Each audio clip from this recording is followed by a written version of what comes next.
We're just continuing this study into Islam and how they conquer the Roman Empire. This is just some information about their previous conquests to the Crusades, where it's the Muslim sack of Rome and St. Peter's in 846 AD. So Rome was sacked by Muslims in 846 AD during the great conquest of Islam after the time of Muhammad. During the 8th and 9th centuries, the Muslim Arabs, then called Saracens in Europe, were rapaciously invading Christendom through southern Italy, which they succeeded in conquering by fire, murder, rapine and the sword. Sailing from newly acquired bases in North Africa, which they had just stolen from the Christians of the Eastern Roman Empire, they had conquered Sicily and were now bent upon seizing the rest of the peninsula. They had earlier been rebuffed in France in 732 by King Charles Martel, the grandfather of Charlemagne, but they had got as far as Tours in northern France. That was an important battle, the Battle of Tours. Hitler mentioned that the whole world would have been conquered by Islam if they'd have lost the Battle of Tours. So we carry on. King Charles was the first to halt their seemingly inexorable advance. Thereafter they retired to Spain and parts of southern France and settled.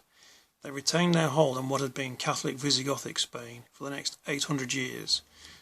They were not finally ejected from Christian Spain until 1491 by Queen Isabella and King Ferdinand.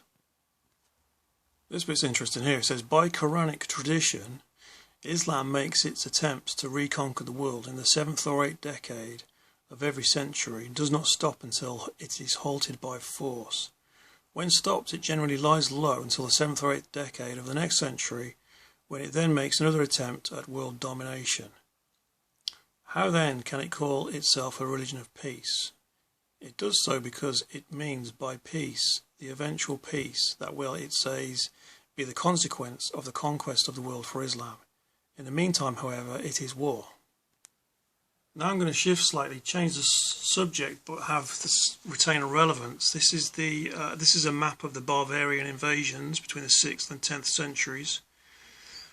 The barbarian wars were basically Germanic tribes that migrated down, and they were in conflict with the Romans. They were also mercenaries for the Romans. I mean, they were hired to fight for Rome, but they began to attack Rome as well, famously like with Attila the Hun.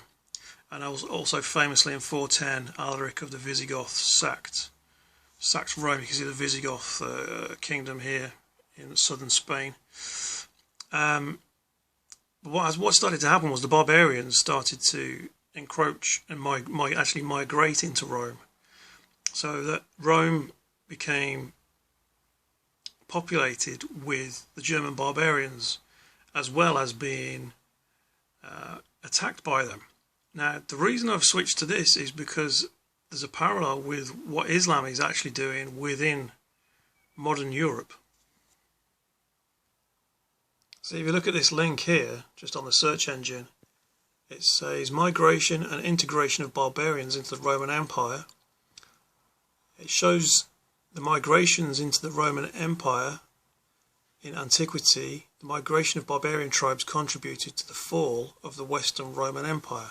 So again, just repeat, I found this is just repeating what I was saying. The barbarian attacks on Rome partially stemmed from mass migration caused the Huns' invasion of Europe in the late 4th century. It says, when these Eurasian warriors rampaged through northern Europe, they drove many Germanic tribes to the borders of the Roman Empire.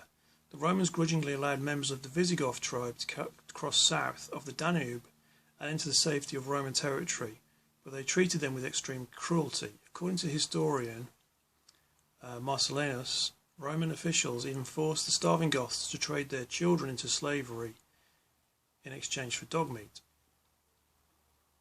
That's what I was kind of saying earlier, basically, that the Goths would fight.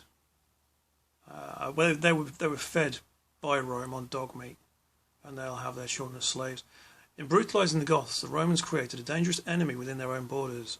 When the oppression became too much to bear, the Goths rose up in revolt and eventually routed a Roman army and killed the Eastern Emperor Valens during the Battle of Adrianople in 378. Shocked Romans negotiated a flimsy peace with the barbarians, but the truce unravelled in 410 when the Goth king Alaric moved west and sacked Rome. With the Western Empire weakened, Germanic tribes like the Vandals and Saxons were able to surge across its borders and occupy Britain, Spain and North Africa.